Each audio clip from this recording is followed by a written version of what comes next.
مولانا روم رحمتہ فرماتے ہیں کہ ایک شخص مسجد میں نماز ادا کرنے کے لیے اندھیری رات میں گھر سے نکلا۔ اندھیرے کی وجہ سے ٹھوکر لگی اور وہ منہ کے بل کیچڑ میں گر گیا۔ کیچڑ سے اٹھ کر وہ گھر واپس گیا اور لباس تبدیل کر کے دوبارہ مسجد کی طرف چل دیا۔ ابھی چند قدم ہی چلا تھا کہ دوبارہ ٹھوکر لگی اور وہ دوبارہ کیچڑ میں گر گیا۔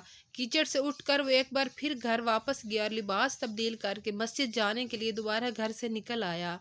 اپنے گھر کے دروازے پر اسے ایک شخص ملا جو اپنے ہاتھ میں ایک روشن چراغ تھامے ہوئے تھا۔ چراغ والا شخص چپ چاپ نمازی کے آگے آگے مسجد کی طرف چل دیا۔ اس بار چراغ کی روشنی میں نمازی کو مسجد تک پہنچنے میں کسی دشواری کا سامنا نہ کرنا پڑا اور وہ بخیریت مسجد تک پہنچ گیا۔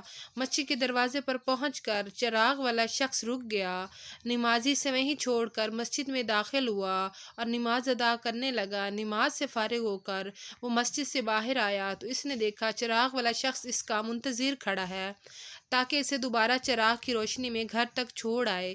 جب نمازی گھر پہنچ گیا تو نمازی نے اس اجنبی سے پوچھا، آپ کون ہیں؟ اجنبی بولا، سچ بتاؤں تو میں ابلیس ہوں۔ نمازی کی حیرت کی انتہا نہ رہی۔ اس نے پوچھا، تجھے تو میری نماز رہ جانے پر خوش ہونا چاہیے تھا، پھر تو چراغ کی روشنی میں مجھے مسجد تک کیوں لایا؟ ابلیس نے جواب دیا، جب تجھے پہلی ٹھوکر لگی تو تجھے اللہ نے تیری عمر بھر کے گناہ معاف فرمائے، جب دوسری ٹھوکر لگی تو تیرے سارے خاندان کو بخش دیا۔